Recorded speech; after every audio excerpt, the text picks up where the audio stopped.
Hi everybody, I'm in Dallas, Texas this morning, and they know how to do Christmas up in Dallas. I had an amazing experience this week I wanted to share, and it kind of made me realize what value I want to talk about this week.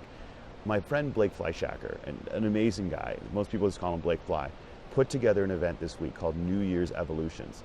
And I love the premise he built it on. He said, this is the time of year where people look back and they start making resolutions for the future. But what we tend to do when we make a resolution is we look at what we failed at this year, and those become our resolutions. And there was a blog post recently on the site that talked about designing your life. And designing your life means figure out what feelings you want to feel, and then design your life to include activities that cause that.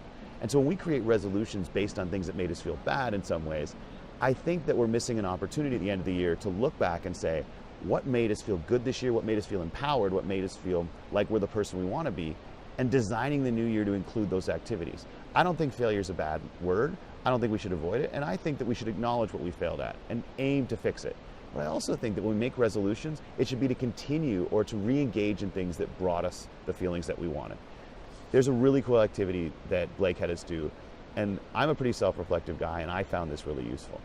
List all the months of the year, starting with this one and going backwards, so December, November, October. And then just take a few minutes to reflect on your year, and when you see the month's name, write down whatever pops into your head about your life that happened that month. Good and bad, doesn't matter which one. It's a really cool exercise. It starts to get you realizing that months that you thought were dark times really did have something good in there. And then he said, take a look at this list of moments in your life, the reflections over the year, and make a list of the people that seem to be common through them all. What are the most important people that played a role in creating some of these? He said then, and this is a really cool exercise, take out a thank you card, pick one of those people in your life, and write them a thank you note. This is something Blake does all the time, and I swear to God, it's why so many people are drawn to this man. It's why he sold out in a huge way for that.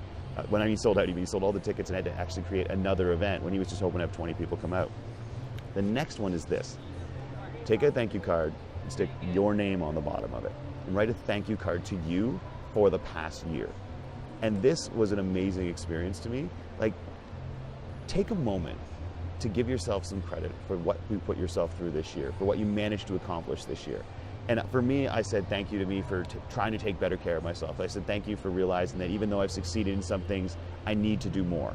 So that to me was a really cool exercise. But the best part of the night wasn't just me getting to write a thank you card to myself. It was listening to other people read their thank you cards to themselves. And people had some profound messages to themselves. A couple that really struck out for me. Someone named Tala was there, and he wrote to himself, look, you have flaws, but you dissolve that shit like love acid. And there's something about the term love acid that just seems so less touchy-feely than like all you need is love, or if we just love ourselves and each other. And I believe in that, but there's something about the term like, oh, just love yourself that has always struck me as, I don't know, it makes me feel as if it's, I don't know, too soft to really get an idea of what it actually means. But the idea of love acid, that putting out respect and caring for yourself and other people actually takes problems in your life and dissolves them in a powerful way. So I like that. You've got flaws in your life, but you dissolve that like love acid.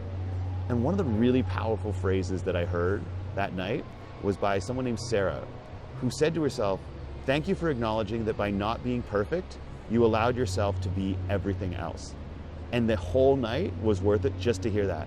By allowing yourself not to be perfect, you give yourself permission, you allow yourself to be absolutely everything else. I truly, truly adored that. So, gratitude.